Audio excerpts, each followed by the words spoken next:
Yo, yo, yo, welcome back to another episode of On the Spot Sports. And before we get to our guest today, we have a big shout out for Living Sisu. Living Sisu is a platform and app that wants to give you all the tools to have success in your sport. Their main objective is to activate your lifestyle. So it's for active people. Enjoy discounts at companies like BioSteel, 30% off, Body Logics, the Goalie Guild, all his books are discounted. Roan, Lululemon for men, 20% off, online stretching programs with Eccentrics, 1 full month free. They got super silent massage guns, 20% off those. And it's a great quality. It's way less expensive than a Theragun, and it's great quality.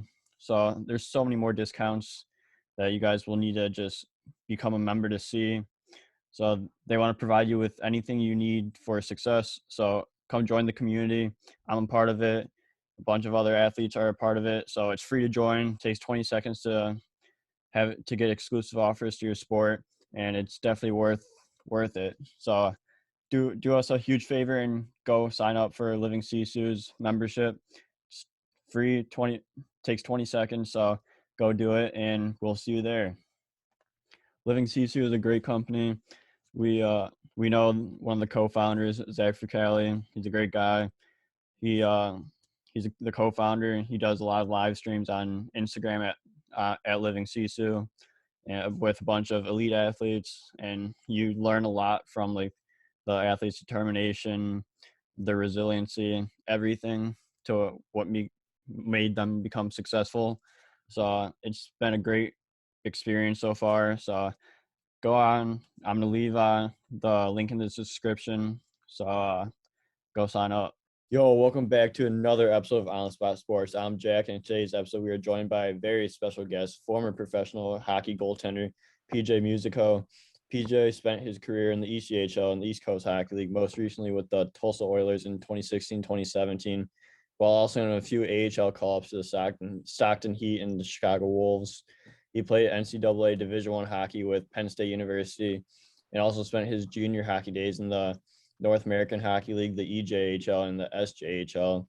PJ is now a strength and conditioning coach and a goalie coach. So this is going to be a real fun episode, PJ. So welcome to the show, PJ Musico. Jack, thanks so much for having me, man. I'm so pumped you reached out. I'm excited to do this. Yeah, I'm excited for that too. I know we've been trying to plan this for a few weeks now, and something comes up every time we were supposed to have it, but I'm glad that we're able to find the time now and get this thing going. Yeah, buddy, that's life. Things happen, eh? Yeah, exactly. The grind. It's a busy time during the summer, so it's good to get one going whenever we can. Absolutely. So how have you been? Like, it's been like a crazy year now, and like we're finally starting to somewhat open up with everything, and just how's everything going with you, and like just living out the dream. Everything's going really well. I can't say that COVID really hurt me too bad. Obviously, I'm out here on the West Coast in California. This past year, I was actually working in Las Vegas. I took a new job out there, but I'm back in Southern California now with a new ice academy that me and my best friend just started. So a lot of work, but it's the fun kind of stuff where it's easy to come to the rink every day. Obviously, our offices are in the rink, so it's easy to show up to work and even get here early. Some days stay late. It's just the way it is.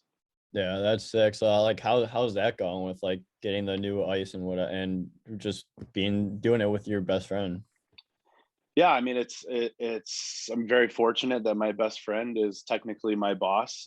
He's the head of what's called Orange Lutheran High School, the hockey program out here. It's a private high school in Southern California where we compete in the Anaheim Ducks High School Hockey League. We just started up our ice academy, which will be starting this upcoming year in September. Essentially just fostering a atmosphere and a culture that allows hockey players and young athletes alike to not only grow as people but grow as athletes and kind of chase the dream and give them a nice home to do it, so they don't have to be bouncing from classroom to rink and then go to another rink for their team practices. We have our training facility here too that handles all of our off ice. Obviously, that kind of falls under my umbrella, but to keep everything under one roof, hopefully will allow mom and dad to live a little bit less stress free and have to sit in less traffic is the end goal. So Yeah, All in one, just everything in one place. Nothing better than that. Yeah, it's awesome.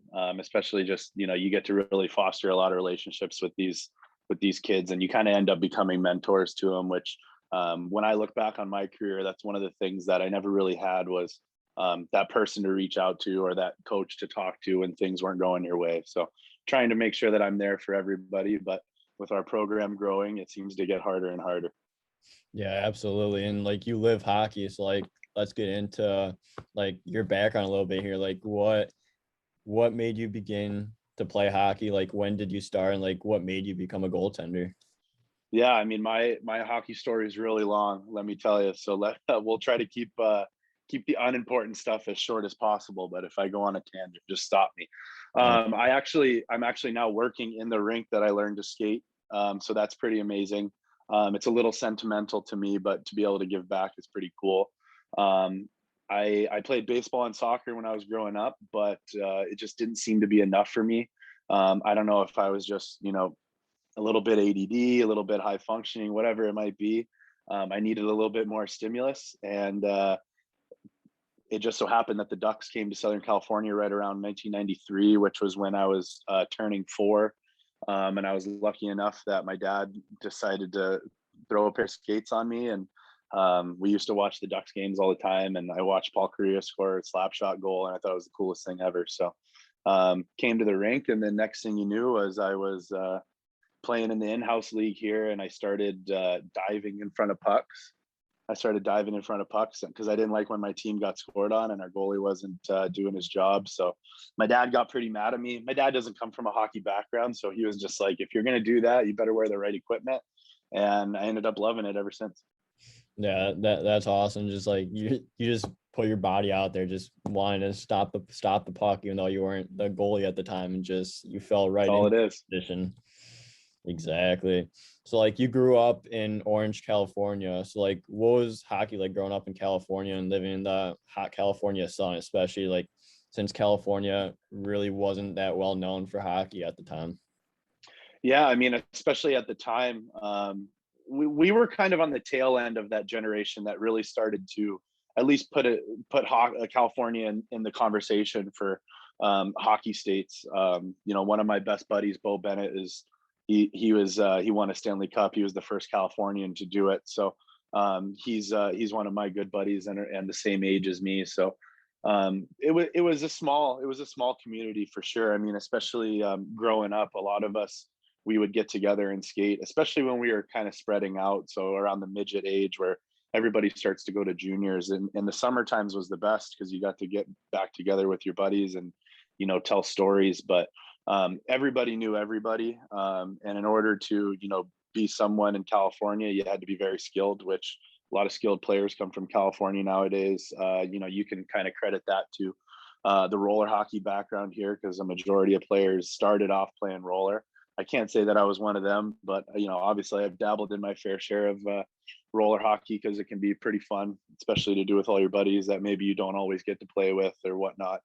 But yeah, the community was small, so the competition was really, really high. We had some really skilled players growing up, so we always like to challenge each other, but most importantly, a lot of our summer skates were who can do the most ridiculous thing to make everybody laugh. So it was really, really fun growing up in California with all the skilled players. But obviously, a lot of the politics come into play too, where we didn't necessarily have a lot of coaches that were from California originally. So we had coaches from Canada, and some were really, really good, some not as good. Kind of got by on their playing credentials as opposed to their coaching credentials, which is all fine. I mean, everybody obviously met really, really well, but it's kind of interesting now seeing it from the other side of what makes a good coach as opposed to what made a really, really good hockey player.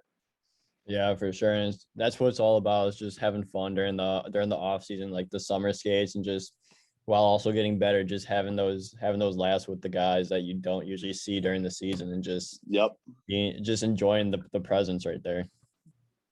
absolutely. So then you go on to play a season of AAA hockey for the Los Angeles Selects 18U team, and then start your junior hockey career with the New Jersey Hitmen in the EJHL. So like, what was the process like for you to find the team in New Jersey all the way from California? Oh man, well, I guess the fast way to say it would be coming out of Southern California. I thought that I was pretty good because obviously the pond that I was in wasn't as big. I ended up getting drafted to the USHL pretty late. I think it was like 180 something. So I ended up going to camp in the USHL. And I was, your typical California kid. I had long hair. I still had sand coming out of my pockets, wearing sandals into the rink. And I got to the USHL camp, and my eyes kind of were wide open, like, wow, I really have been approaching hockey incorrectly, for the past couple of years, whatever that might be, whether that's off ice or just the way that I approached it on ice. So it was a big eye opener for me. I ended up not having a great camp, you could say. And so I ended up being sent back home. And then from there, I go to the Vernon Vipers camp in the British Columbia Hockey League. Ended up getting beat out by a guy named Andrew Hammond. I don't know if you know that name. Played for Ottawa for quite a bit. Pretty good choice The on their part. hamburger. If you look in hindsight, pretty good choice by them. I think they ended up actually going on to win the RBC Cup that year. So missed the cut by a little bit too there. And then from there, it was sending emails. I was sending emails to any team and every team. It just so happened that out in New Jersey, I got a reply from one of the assistant coach, Jim Hunt and Toby Harris out there with the Jersey Hitmen. They remembered me from a USA select camp, and they said, we need somebody to come be the backup. And, if it's something that you're interested in, we'd love to have you. So I went out there and ended up sticking there. And we actually won what was the EJHL championship. I think it was the Deneen Cup or something along those lines. We ended up winning that year, and I didn't play too many games, but I really enjoyed it there. I got to learn a lot from the guy that I was backing up, who was two-time goalie of the year in the league. So that was really when I started to understand how much I can learn from older players. So that's how I got there. Yeah, for sure. And it's a path, but it's a long path, but it's about the journey at that point, just following, just doing whatever you can to enjoy the game and enjoy developing as a goaltender and getting to that next level. Yeah, I mean, you learn a lot about yourself. I mean, obviously, we haven't even really scratched the surface of the adversity that I kind of saw throughout my career, but you kind of learn a lot about yourself and how you handle certain situations. I mean, I remember being really upset because I wasn't playing, but I mean, at the end of the day, it was something that I never really experienced before. I never experienced, getting cut from a team, and then on top of that, not even playing, every third game. So it was a big challenge, and especially when it came to practice habits, because my practices became the way that I would earn playing time, and it took me a long time to understand that, looking back on it. So it's now something that I talk to with all the goalies I work with. Yeah, for sure. And like you go to the USHL camp, like you said earlier, and you get cut and you don't have that great of a camp. So like what did you learn from that experience and just being able to, like, even though you got cut, like you learn things every time you step on the ice, especially during those times when you do get cut. Yeah, I think at the time, the biggest thing that I learned was being able to approach it like a business, which was something that I hadn't experienced yet. And just because you're drafted or just because you're signed by a team, you have to earn that spot every day. And hockey's a performance based sport, so if you don't play well, you're not going to have a job. And that was the big eye opener for me. But I mean, at the end of the day, I think in the long term, that was kind of the first moment that I understood that I needed to be my own goalie. I couldn't try to mimic what other people were doing. Obviously, you're gonna see what one guy does, and you're gonna try it, and maybe you like it, maybe you don't. But I remember seeing a couple goalies, and they had headphones on before the game, and they were juggling before the game, and that's something that I've never even seen, let alone started to do. So I thought that that's what I was supposed to be doing. And it took me quite a long time to understand that what works for me is probably only going to work for me and not most people. So I had to kind of find out you know how things went for me and not really worry about the atmosphere around me.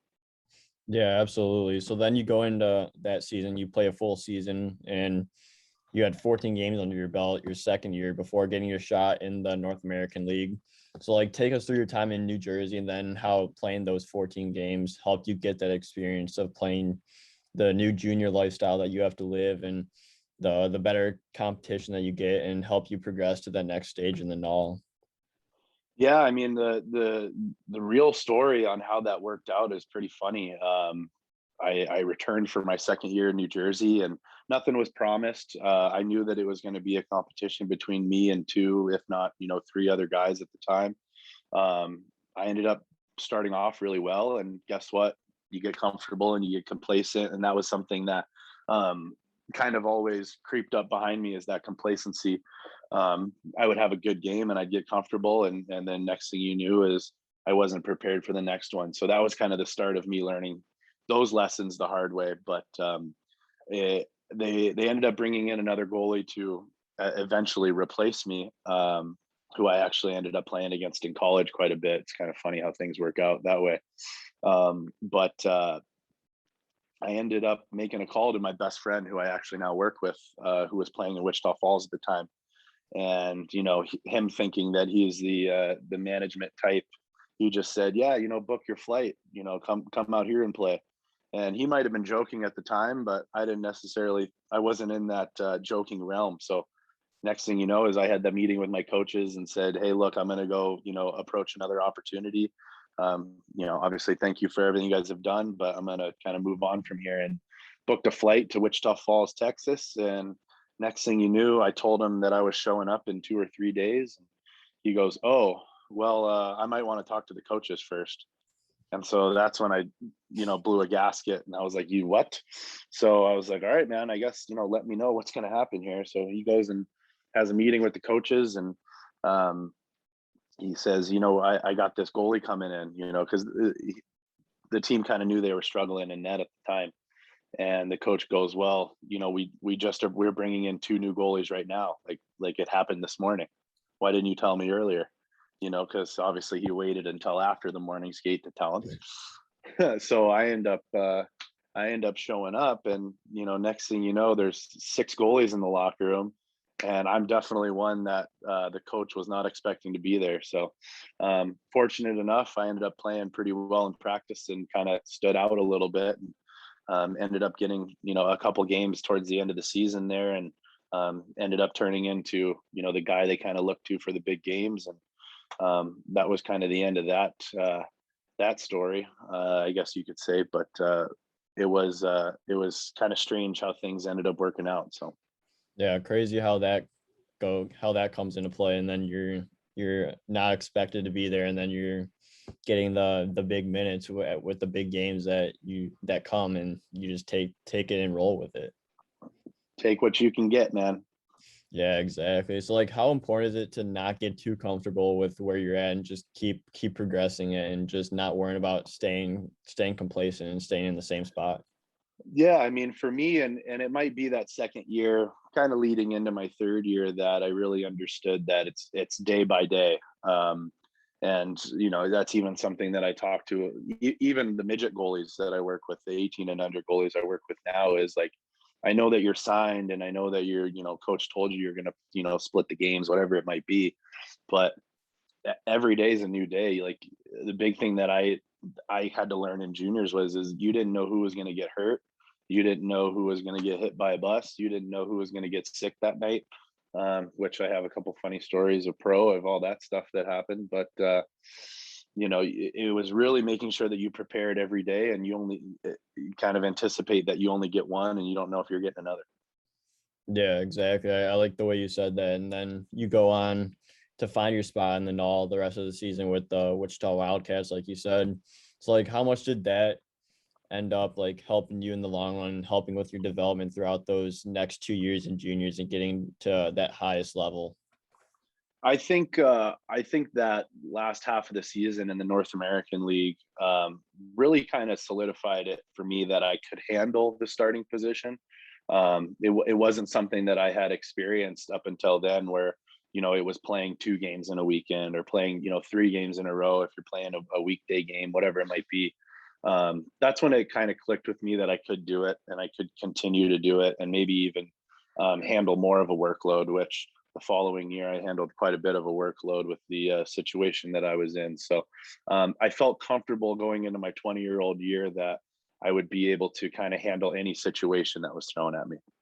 Yeah, for sure. So then the following season, you found a team in the SJHL for the Flin Flon Bombers, where you were the guy from the start, playing 50 games and 9 playoff games. Like, what was that season like in playing all of those 50 games that you played? Uh, to this day, probably the wildest season that I've ever had. Really, I Wichita Falls didn't protect me the following year, so I really was on the loop, and I was on the horn trying to call everybody. I was fortunate enough that Fred Harbinson up in Penticton, invited me to camp in the BCHL, and I think you've interviewed Joel Rumpel on this, right? Yeah. So Mm-hmm. Rumps is a great buddy of mine, and that's actually where we first met. Was Rumpel was signed in Penticton, and they didn't have a spot for another goalie. The other goalie was actually a buddy of mine from Southern California, Billy Faust. And so I went to camp, and I ended up having a very, very good camp where I stood out to a lot of the coaches. And, I remember sitting in meetings, and they're like, okay, so we're going to sign you, but we're going to trade you. We might trade you in the BC, maybe the AJ, we'll kind of see what happens. And at this time, I didn't really know much about a lot of Western Canada, especially coming from Southern California. If you're not playing the USHL or the Western Hockey League, it's, there wasn't much information out there at the time, let's just say. And, I remember getting called into the office and say, hey, like, we traded you. So I'm like, oh, awesome. Like, so, what team in the AJ am I going to? Or, stuff like that. I started to kind of do some research. And Fred Harbinson in Penticton goes, well, we're going to send you to Flin Flon. And I was like, what'd you call me?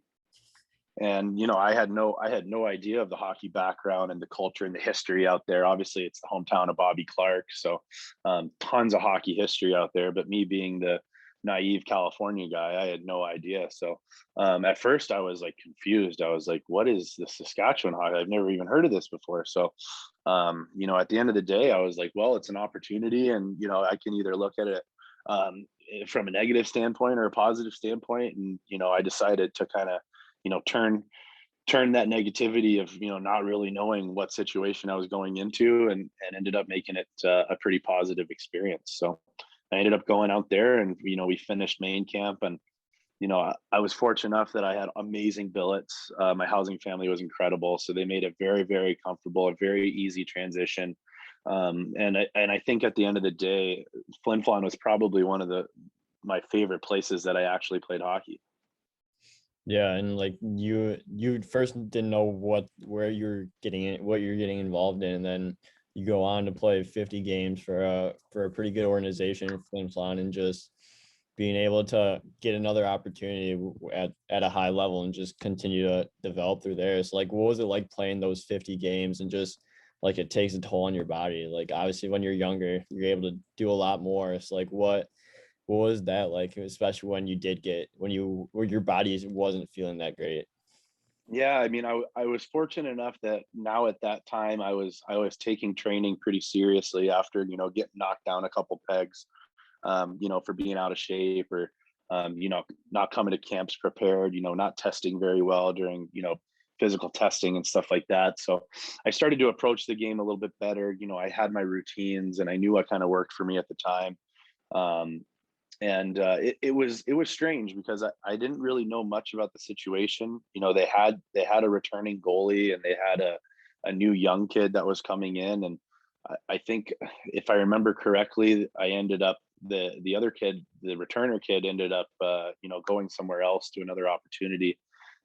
Gosh, I can't remember who it was. Save my life here, but it started with game one, that first exhibition game. I played really well. I got comfortable. It was a little bit of simpler hockey at the time. The Saskatchewan League was known for being a little bit more hard nosed, and just shoot the puck from everywhere and get the puck in, and a lot of hitting, a lot of fighting at the time. And that was it was really fun hockey to be, especially as a goalie, because you really didn't know you didn't know who the skilled guys were, especially myself coming from California. I didn't really do much research. So essentially I was just going out and playing hockey every night. But as far as the wear and tear on the body, I was really surprised with how I actually handled it. It wasn't too much at the time. I think that the way our practices were scheduled, our practices were early, like 8 a.m. in the morning, maybe 9 a.m. So we had the rest of the day to relax. And, obviously you go to the gym and you get your workouts in or whatever that might be. And the schedule was really nice, especially for being a 20-year-old kid at that time. And ended up working out pretty well for me. Obviously, it wasn't anticipated that I was going to play that many games. It was really unfortunate. My partner at the time was a younger kid. I think he might have been even 17.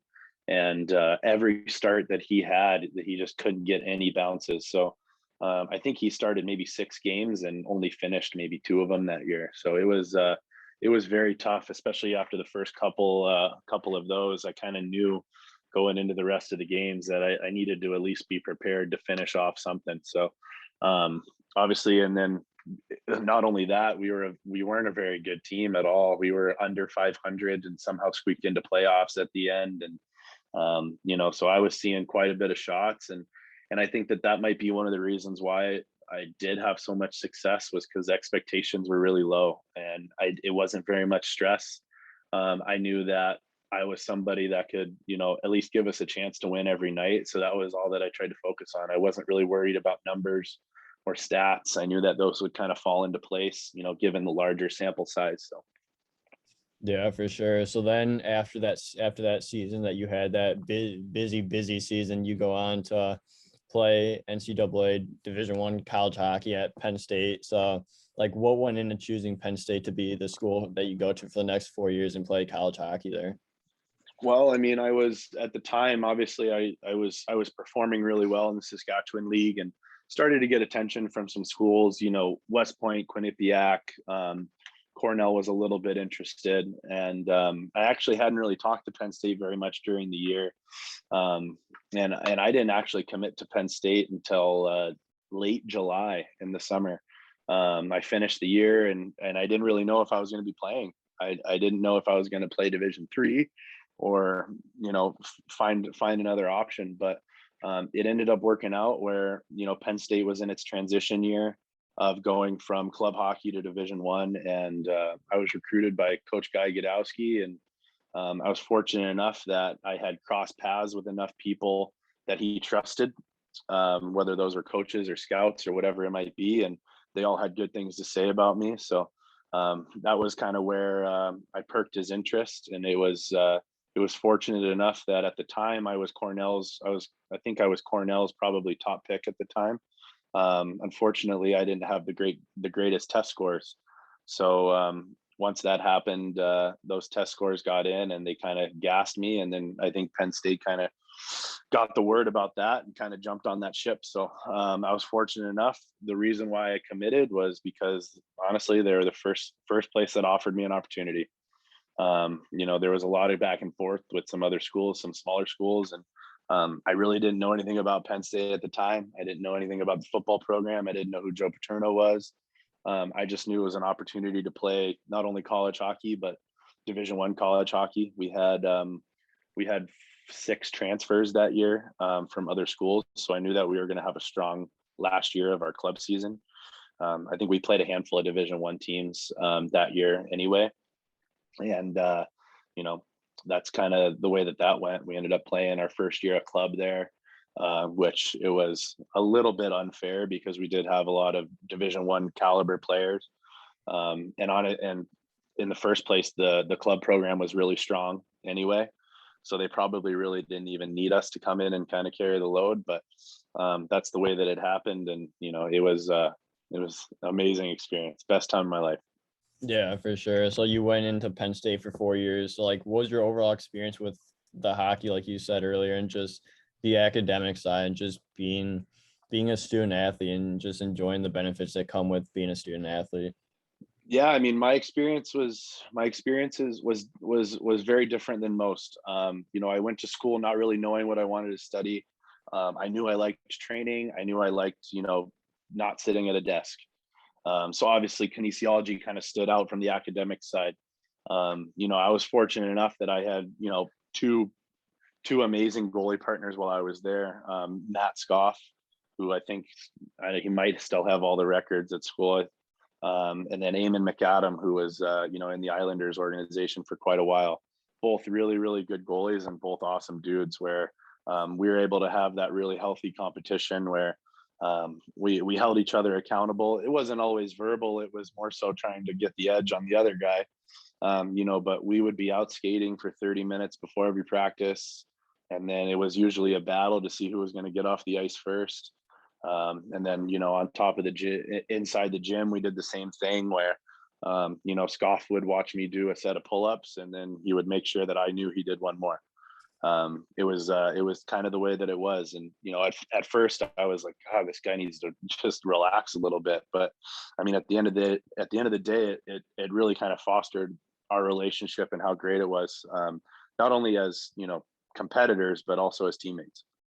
Yeah, for sure. And you're pushing the guy next to you, and he's pushing you, you're pushing him every single rep. So it benefits both of you because you're both getting in that work and getting better each day.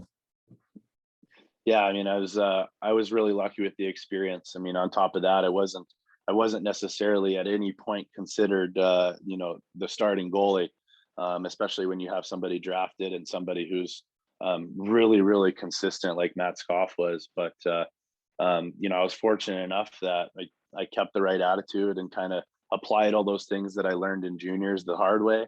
And then just waited for my shot. And fortunately enough, the other two guys weren't performing. And it took up until my senior year to really get the nod that I needed. But I think it was from Christmas on my senior year, I played almost every single game. Yeah, that's awesome. So like going into a freshman year, like you have a lot to worry and think about. Like you're going to a new school, going to play Division I college hockey. Is like, what were some of your expectations going into Penn State about just playing hockey and playing at the club level in your first year? Yeah, I mean, I think at the end of the day, playing club my first year might have been the best thing for my career, just because I hadn't been in school in 3 years, and I knew that the academic side was something that was going to be held to a high standard. Like I said, my GPA was good, but my test scores weren't very solid. So I knew that it was something that was going to be a tough transition for me. So not having that full Division I schedule and being able to kind of ease into the college life was something that might have helped me the most. But as far as everything else that applies to that, I mean, it was the school itself has the support system, and it's incredible, and it only gets better every year. The stuff that they have access to nowadays, I would have been a straight A student if I had that. But I mean, even at the time, we had counselors, that we had direct phone lines to. We had, tutors, we had study halls, we had anything that we really needed, not only to succeed in the classroom, but especially off the ice. And it was my third year that our new facility was officially open. And, that's when things were kind of like, holy, like this program is going to be something that's going to be really special. So everything that we did, we started to take even more pride in it because we kind of knew that we were leaving a mark. Yeah, for sure, definitely. It's like, what was the biggest thing you had to learn going from juniors to your first year of college hockey, and like how to manage your time with hockey, school, and as well as like the social life, just hang out with your friends and your teammates and all that. Yeah, I mean, luckily the coaching staff did give us really good opportunities to do that. We had a lot of team functions. We did a lot of stuff as a team. Um, it was something that we were really, really close as a team at the time because we kind of knew how special it was going to be. So it was, yeah, I don't really have words for it. Yeah, I feel that. So then you go into your first year, you play 17 games. So what was it like to dig deep into your first year and start pushing the envelope right from the start? Yeah, I mean, I guess playing at the club level, it was hard to really get a good sample size. It was hard to really understand how good we were. And I think that a lot of the times we kind of took that for granted and took advantage of that. We could have definitely approached the games from a more serious standpoint as a team. Obviously, a lot of the older guys, especially the seniors, were enjoying their last year of college, so you can imagine what that looks like. But there was a lot of us that really wanted to win, especially us first year guys coming in, because we wanted to make sure that we solidified our spot for the next 3 years by having good seasons. And I think that we did a pretty good job of that. Obviously, I think we should have won nationals pretty easily that year. However, we ended up getting beat out there. I think it was in the semifinals, if I remember correctly. But we kind of let that one slide because we knew there was something bigger on the horizon, hopefully. Yeah, for sure. So then you go into your second year where you guys fully become an NCAA D1 program. So like what was that transition like from going from the club level ACHA to NCAA Division One? Because that must have been a I huge difference. Yeah, I think it was pretty crazy. I mean, we played an independent schedule that year, so we were playing D3. We were playing D3 teams. We were playing D1 teams. I think we even played a handful of club teams too. And it was quite a big shift from an atmosphere perspective. Not only that, from like an expectations perspective too, where it was like, hey, like this is how it's going to be. This is how we're going to approach everything, how we're going to approach workouts, how we're going to approach you know on ice practices, how we're going to represent ourselves. Everything was bumped up to the next level, which I think really set the precedent, really set the foundation for the program to what it is now. From a playing standpoint, obviously players were more skilled, the games were faster, and that year was a really eye-opening year to see kind of the difference between what good hockey is and really good hockey is, because I was really impressed with the club level myself, and I was like, wow, there's some really skilled players here, and a lot of talent, really. And it wasn't until we made that jump into officially being Division One that I understood like the difference between the speed and everything along with that.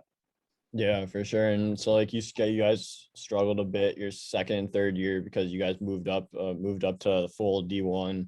So like what did you guys had to learn? What did you guys have to learn about? And just like besides like obviously like the game's a lot bigger, a lot faster, guys are bigger, stronger, and all that, and just being able to like use that experience that you're getting from these two year two and year three to help you get to where you want to be in your last year.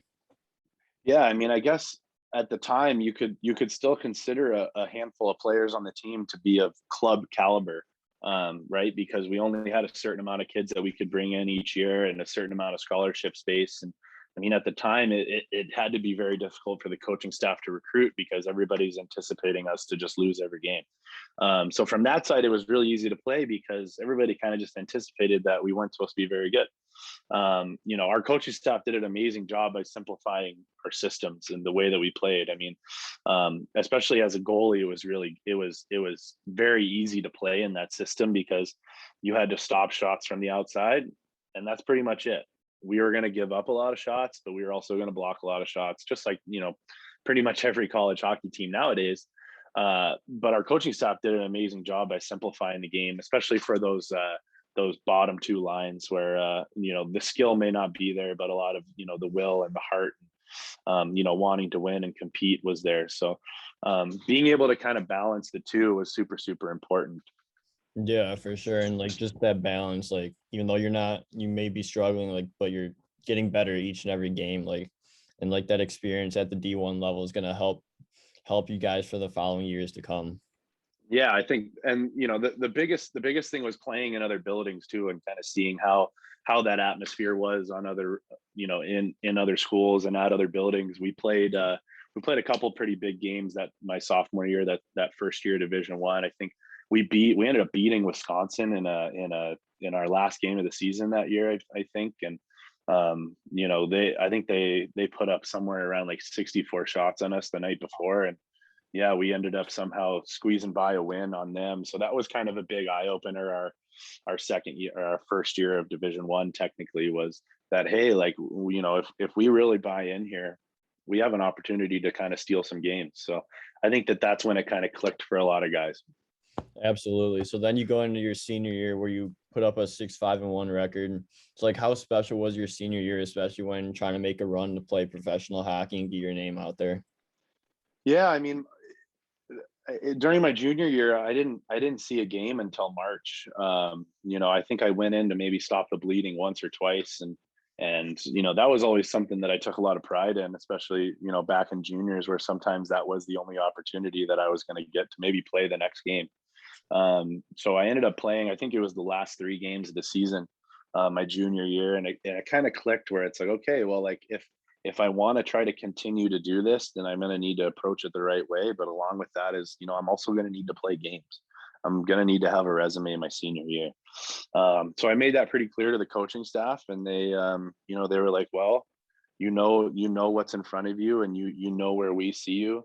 We love you, but we can't promise anything. So I said, all right, well, just watch, because I'll be ready, and luckily our coach Guy Godowski kind of likes that stuff, where you challenge him and, you give him a hard time, or, whatever that might be. But so he likes stuff like that. And I kind of knew that. So kind of put the ball in his court. So he may have to make a tough decision one day. And I mean, that's all I could really ask for my senior year was, put him in a position where he actually has to make a decision.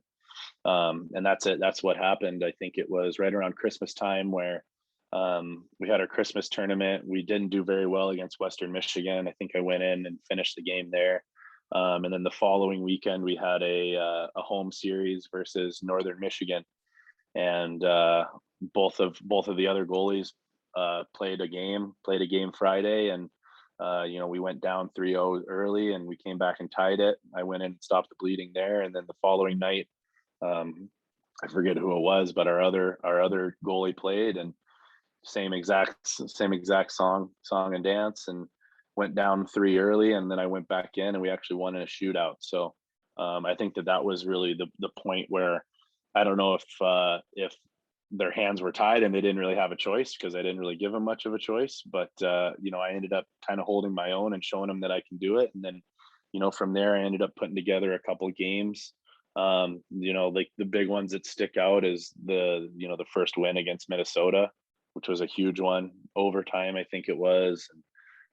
That was probably one of the more memorable games, along with beating Michigan at home on senior night was another crazy one, where a lot of emotions flowing. So it was the way that my senior year ended. It was pretty incredible. And obviously, playing pro at the time wasn't even in the conversation, because I wasn't playing games. So I was really focused on school. I mean, my senior spring, I was taking 19 credits. Wow. It might even have been 21 credits with an internship. Wow. Because I was like, well, if I'm going to be here, I might as well make sure that, my grades are there and I finish with this degree so that I can move on, and kind of just made sure that I was prepared for that. But ended up kind of stringing together a couple more years, luckily. Yeah, that's incredible. And like, you'll take any opportunity that you can get, especially if you're down and you have to prove to yourself and to your teammates that you can come in there, stop the bleeding, and give them a chance to win. Like that boosts everyone's confidence. Yeah, and I think the way that I approached it too was really easy for guys to play in front of me. Obviously, I love to play the puck, so that helps a lot of the D-men out a lot. But I wasn't hard on guys for making mistakes. I was the guy that was smiling during games and making sure that everybody knew how much fun I was having and how much I enjoyed it, because that's really when I played my best, was when I was having fun and enjoying it. Yeah, for sure. So like throughout college, like college is known for like their like fan section. So like, did you hear any like hilarious or funny or interesting chants that you would hear throughout the stadium when you go to different arenas? Oh man, I think probably my favorite story, along with that, at least obviously at Penn State, we have the Roar Zone, and the way that they designed it is insane. I couldn't imagine being an away goalie playing there. The student section's so steep that I think it's as steep as it could be to code. So it really feels like they're right on top of you. So I'm sure that some other goalies that have played there have some pretty good ones from our own fans. But I think what sticks out to me the most was playing in Michigan. at Yost Arena. We come walking out for warmups, and they have a bunch of signs that are our Tinder profiles, because Tinder just ended up happening at that time. So obviously, a couple of the guys have their accounts. So their fan section ended up somehow getting a hold of their accounts and blew up the pictures of their profile pictures. And obviously, some guys got their shirts off and whatever that might be. And so that was a pretty funny one from a student section. I think the other fun ones that I experienced was in Minnesota. In Minnesota, I used to get pretty torn apart on Twitter a lot for being the backup goalie. And I think I might even have a couple screenshots of some of those funny ones. But for whatever reason, in Minnesota, they just did not like me very much. What's not to like about you though? Maybe I just enjoy what I do a little too much sometimes.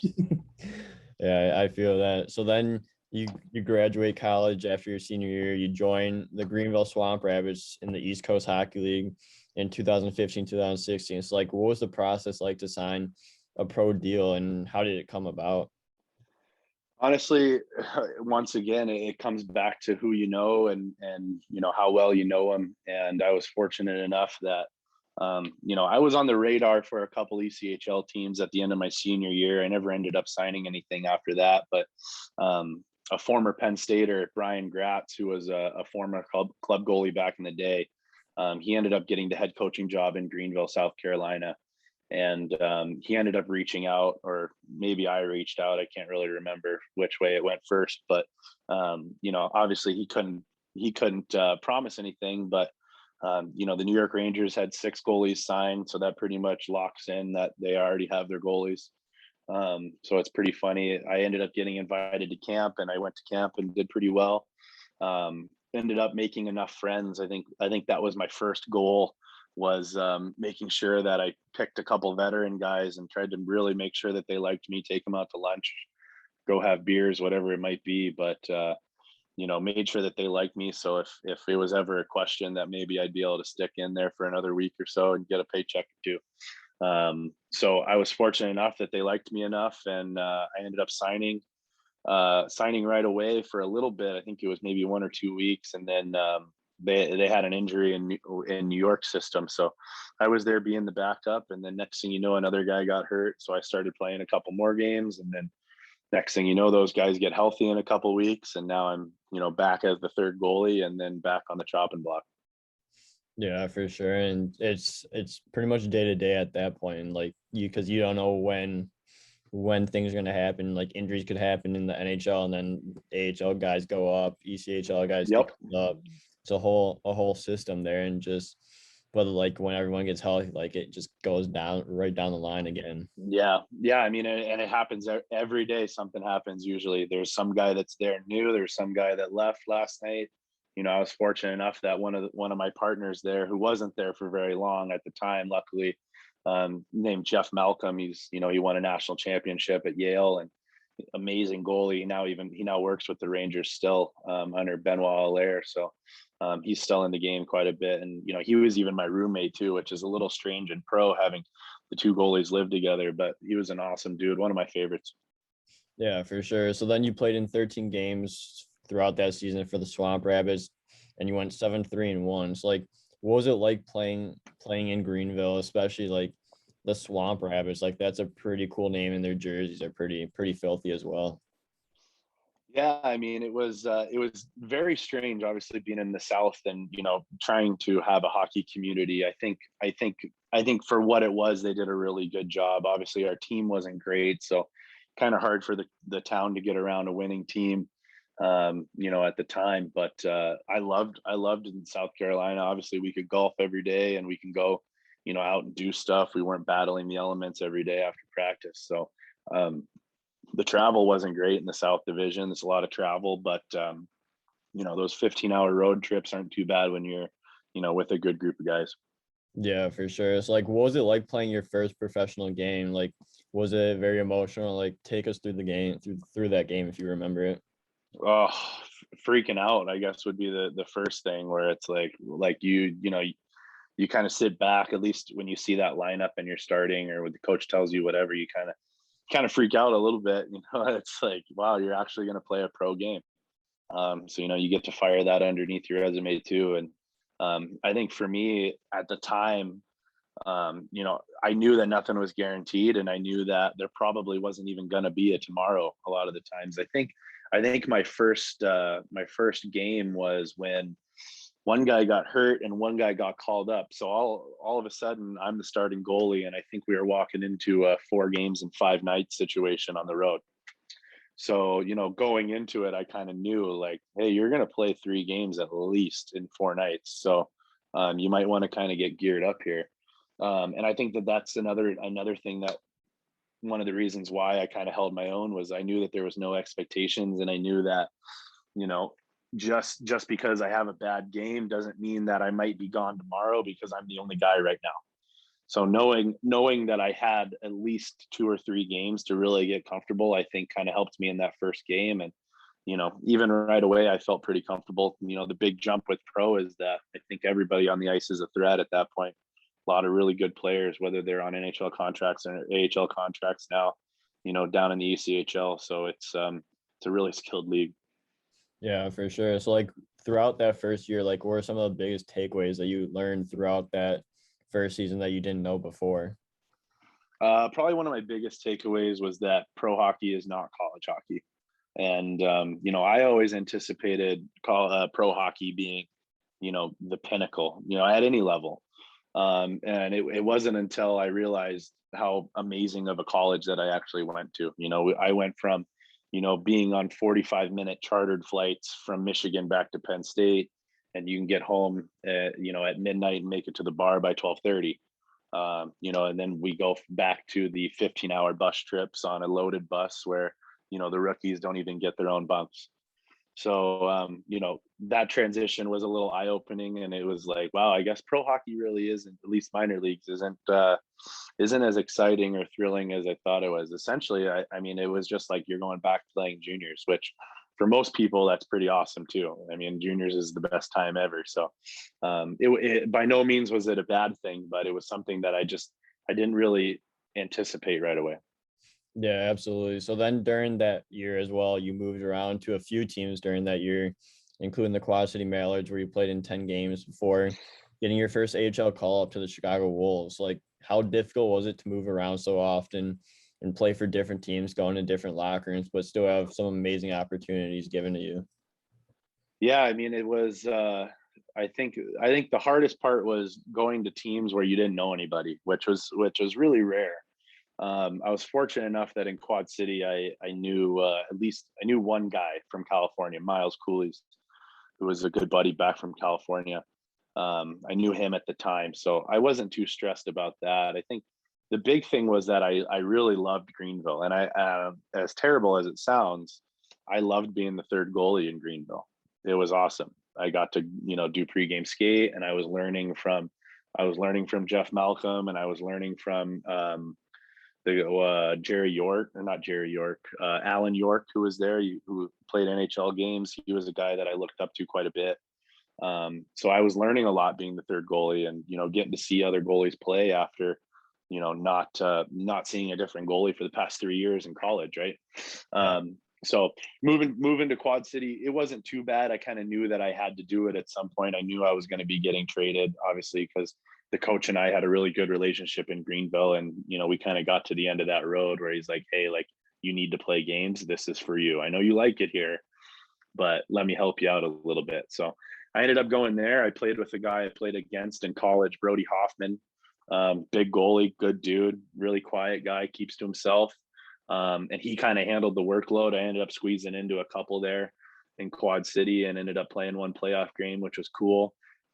It's crazy how my call up happened. I'm sitting at dinner. I was sitting at dinner, and our coach, Terry Ruskowski, who's a Chicago legend, he actually walked into the same restaurant, which obviously it's small town, not too big of a coincidence.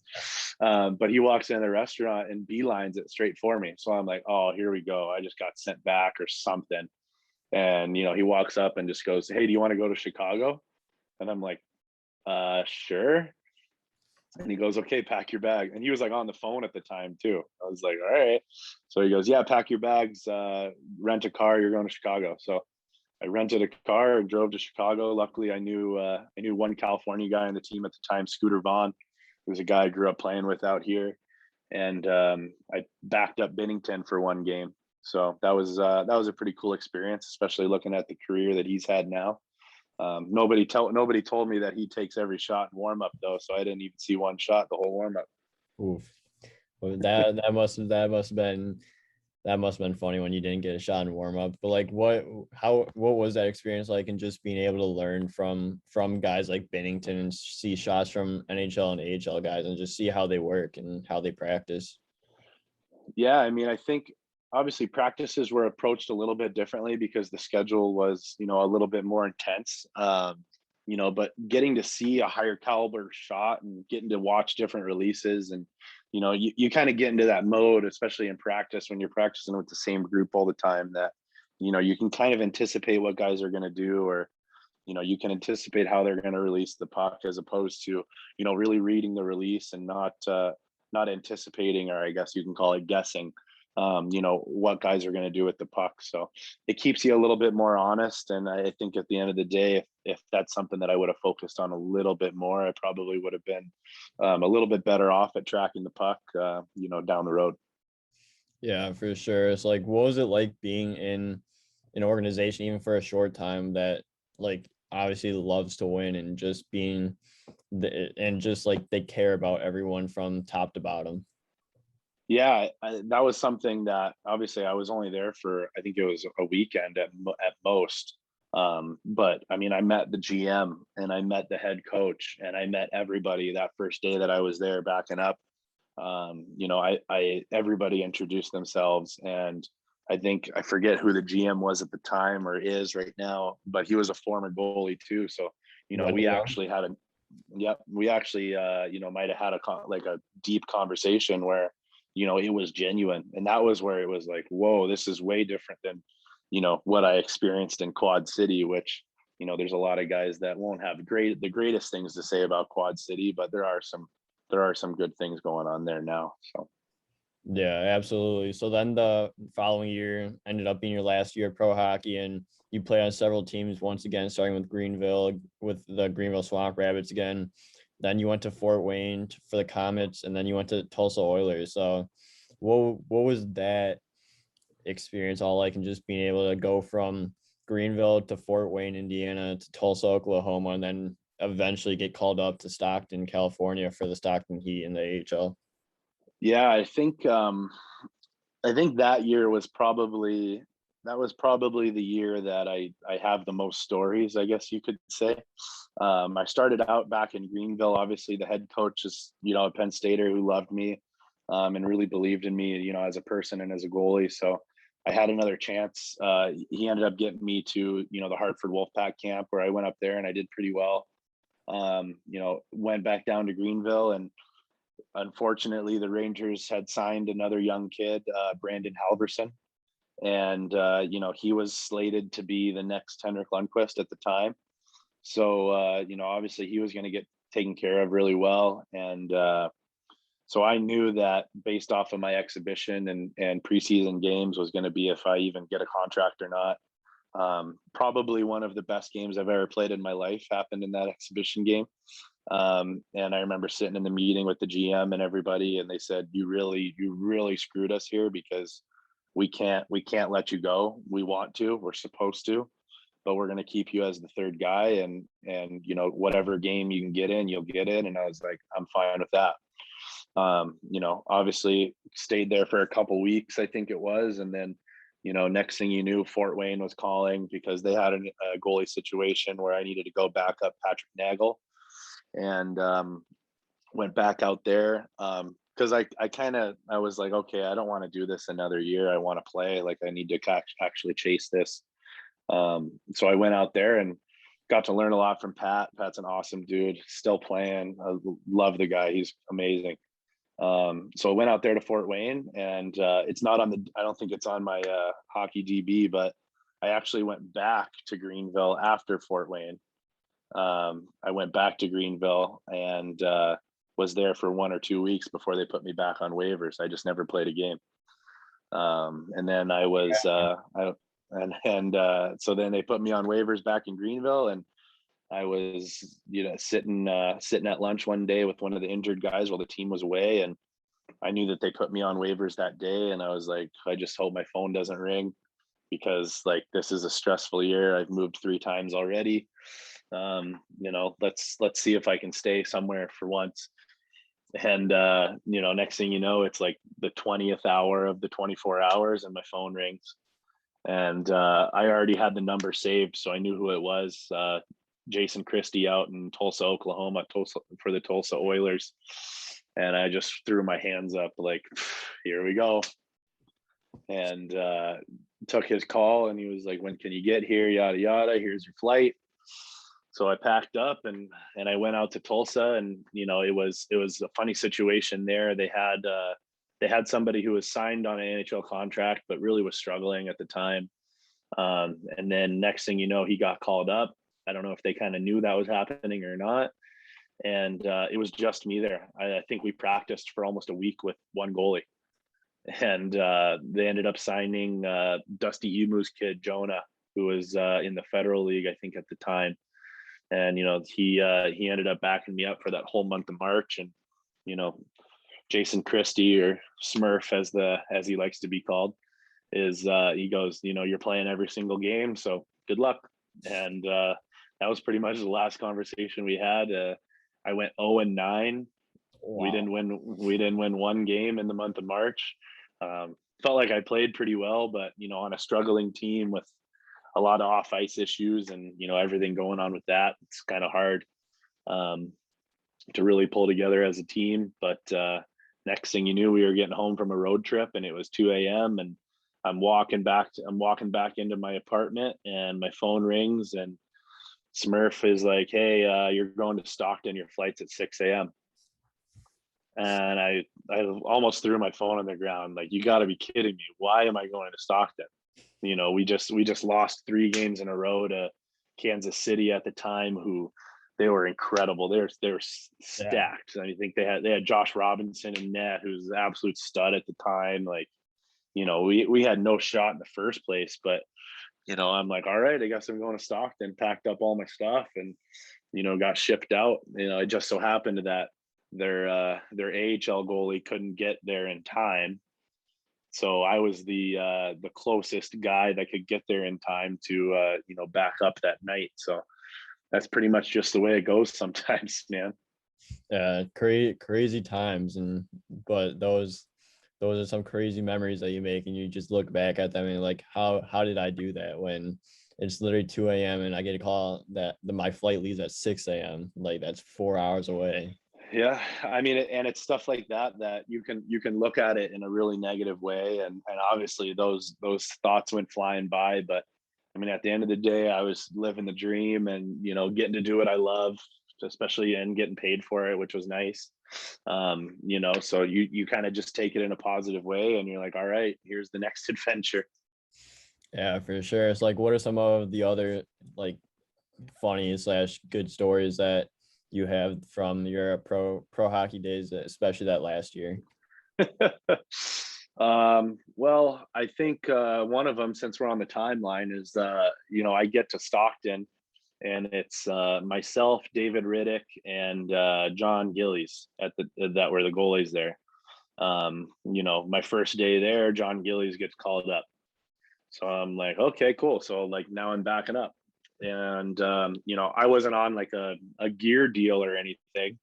So I was fortunate enough. I had a good friend at Warrior, Kirk Allen, that was kind of helping me out throughout the year, since I was, just a broke kid going paycheck to paycheck, trying to string together some gear. So he was able to help me out quite a bit. But, I knew my chest pad was illegal because it was from college. I knew my pads were illegal because all those gear changes happened 2 years prior. So I was like, so I started to think about that. I'm like, oh man, if I get, called in there and I can't play because my gear's illegal, what's going to happen then? And the next thing you know, we have pregame skate. It's, David Riddick and I, and we're out there with think it was Thomas Spear at the time, who was in Stockton. I think he's still there now. And he goes, "Oh man, I don't feel too good. You might be playing tonight."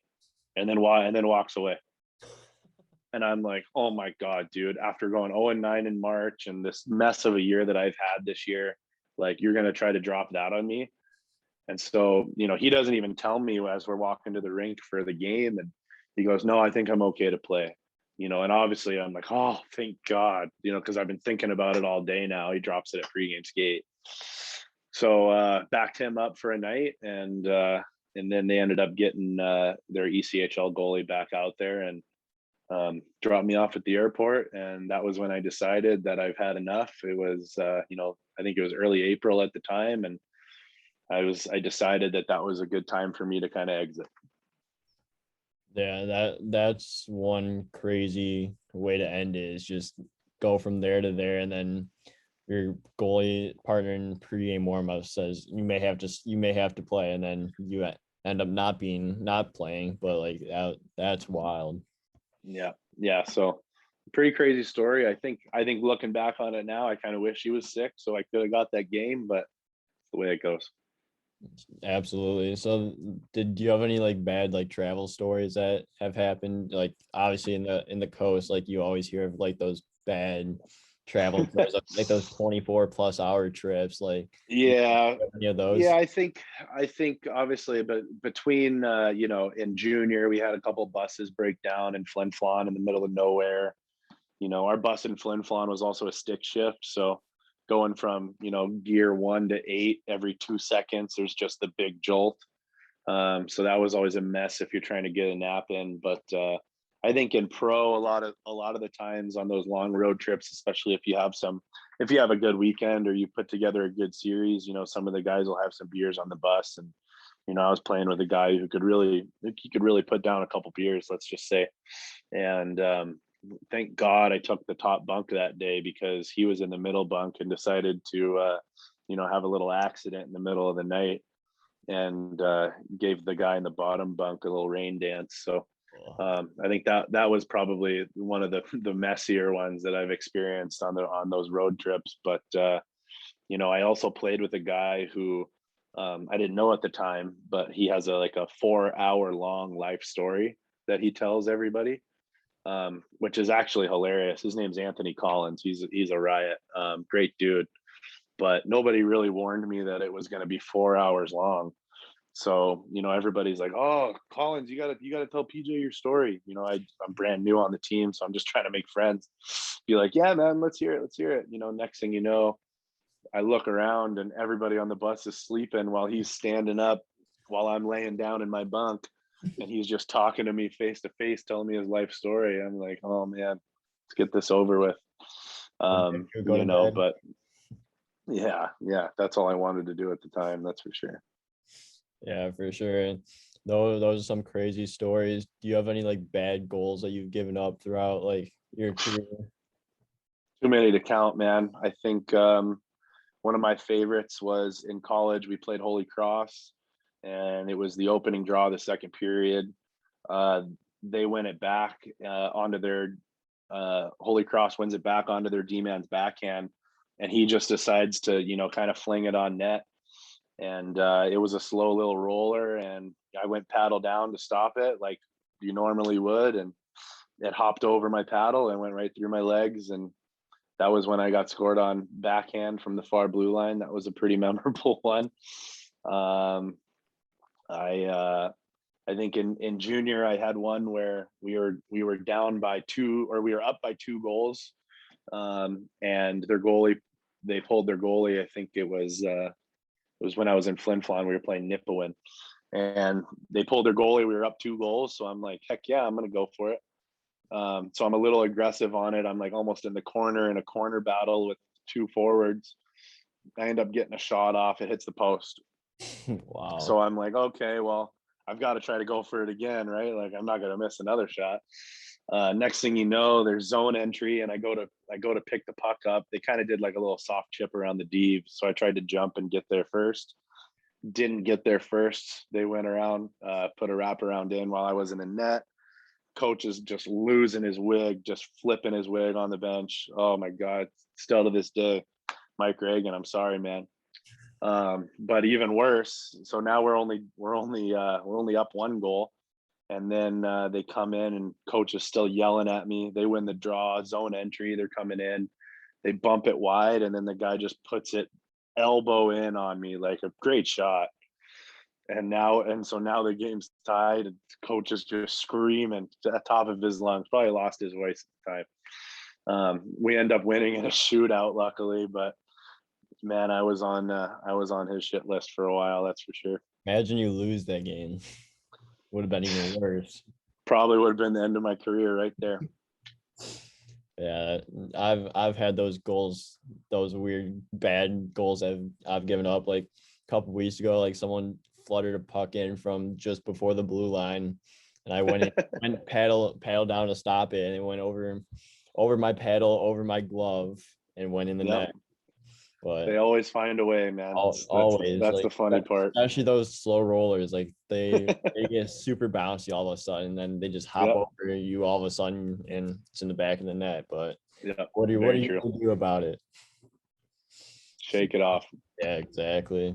So you then retire after the 2016-2017 season, and you're now a strength and conditioning coach and a goalie coach. So like, what made you want to become a strength and conditioning coach and help athletes along the way since you retired? Yeah, I think obviously one of the biggest reasons was I was kinesiology major in college, and I did my internship with our strength and conditioning program at school. And that's when it really was like, wow, I really enjoy this environment, and I really enjoy obviously being around athletes. And as an athlete, I liked being in the gym. So it was kind of a no-brainer. When it came to the science stuff, it kind of drew me in because I started to get reasons why. And I think that's one of the reasons why I enjoy it so much. Was as an athlete, I was always the kid that was asking, hey, like, why are we doing this? So now when I coach, I'm actually able to explain it. One of my biggest pet peeves is when coaches just say, we've always done it like this, that's why we're going to do it. So it's always relieving for myself when I can explain why we're doing something, whether that's to a goalie or to an athlete, a lacrosse player, a soccer player, whoever it is. Having that purpose and having that intent and being able to explain that and actually come from a place of like, hey, this is going to help you, as opposed to, hey, like, we're just trying to make you sweaty today, which, a lot of the ways that strength and conditioning was approached to me as a young kid was in a negative light. I think one of the biggest things that I preach, that's a part of my philosophy, is that, exercise isn't a punishment. So the whole, hey, get down and give me 20 push-ups because I'm mad at you thing, like, I think that it's a blessing that we're able to move. I mean, the only reason why I'm still able to play goalie is because I started taking care of my body. I'm 31 now, so I still get the achy knees and the achy hips every once in a while. But, knowing that I can kind of limit that in the athletes that I work with down the road is something that's super rewarding. Yeah, for sure. And like, you just got to take care of your body, especially as you get older. Like, everything starts to get more and more fragile, and you can get injured at any point, basically. And you just got to treat your body well and put the good things in your body, and keep having that, keep exercising as long as you can.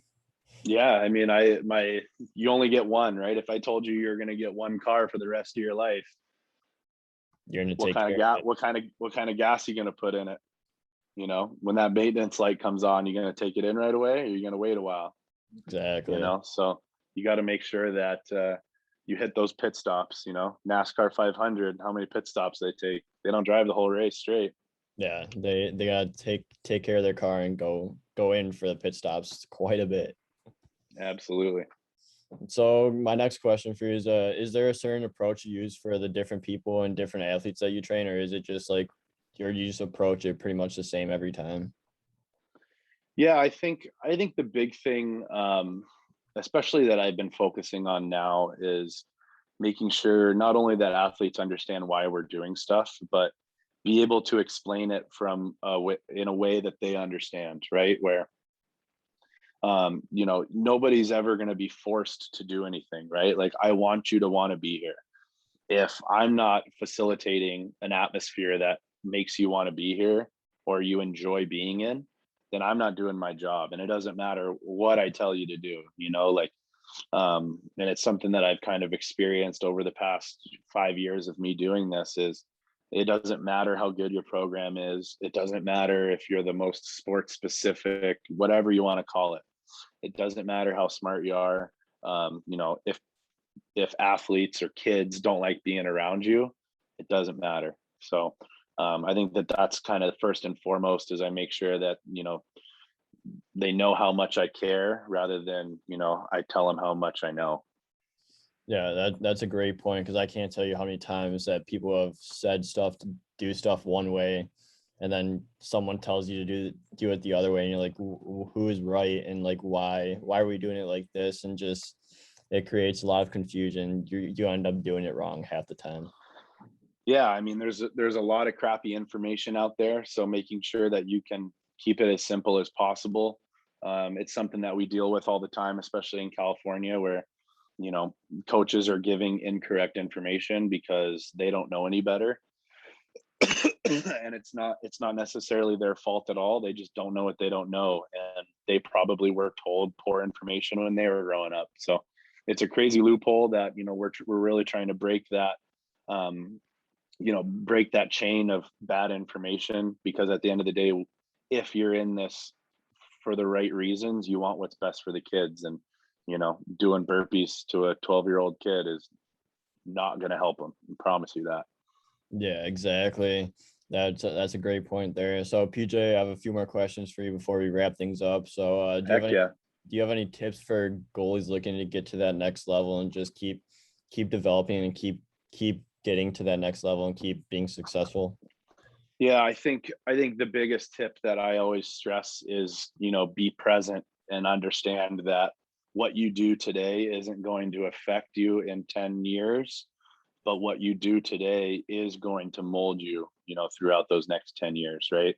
Yeah. One day doesn't mean anything. Consistency is the biggest part of anything, whether it's nutrition, sleep, it's all stuff that's going to improve performance. But being present in the moment is way more important than worrying about who's going where. I can't tell you how many times I have goalies that are like, oh, I can't believe this guy committed to this school. Like, how is he committing there? As soon as you start to worry about stuff that you can't control, that's when your intent and the things that you're doing are not for the right reasons, right? So making sure that you understand the process and you focus on you. The saying I use is control the controllables, right? Control the things that you can control, things like your attitude, things like your work ethic. Every day you have an opportunity. Yeah, I love that tip, and like you said it best. 100% agree with you there. So my next question for you is like, what's like your favorite pump up music? Like, you're trying to get a lift in, like you're playing music for the boys when they're working out. Like, what are you putting on? Man, I go back and forth. I really change my music a lot. Obviously, I work for a Christian school, so I do have to keep things a little bit in check. Especially if we're in the gym. But I come from that emo era where we liked the screamo and we liked a lot of the the heavy metal hardcore stuff. So obviously, anything Metallica is going to give me a little bit of juice to go a little bit more intense. I would probably say A Day to Remember is something that I like a lot. Excuse me. And then when it comes to hip hop, I like a lot of kind of underground old school hip hop, things like Mobb Deep, Group Home, Gangstar, things that are, heavy lyrically and like actually have some thought. Obviously, there's your bangers that are really, really popular that I'll get involved with. But classic rock is another one where I have certain songs that I love a lot. Anything with a good solo is going to give me a lot of juice. Let's just say that. A little bit of everything, huh? Yep. Love it. So my final question for you is like, what's been like the best save throughout your career that you've ever had to make a save, whether it was like a routine save or like a full on desperation save? My favorite save to make is just a far side blocker save where you get to like cleanly follow your rebound. Like for whatever reason, I just loved those the most. Feel like you're like so in control. But my favorite save I ever made, there's a video of it somewhere. Maybe I can get a hold of it. But it was my second year of pro. We were in Norfolk, and it was a 2-on-1 that came down. They shot far pad, and I just ended up sticking a glove out. I didn't fall. I didn't like recover by any means, but I stuck a glove out and made a pretty ridiculous save. So that's probably one of the ones that will be etched in my mind forever, I guess you could say. Gotta love those desperation glove saves where it's like you should not have that, but it ends up somehow Yep. finding its way into the glove. Yep. Right place, right time, buddy. Exactly. So, PJ, thank you so much for coming on the show. I really appreciate your time. I want to wish you the best of luck going forward. And this was a lot of fun, and I hope you had fun as well. Jack, thank you so much for having me. If you need anything in the future, please reach out. Obviously, I love helping people out, especially when it comes to anything strength and conditioning, goaltending, mentorship, or anything along those lines. I'm here to help anybody. Yeah, thank you. I appreciate that. Awesome, Jack.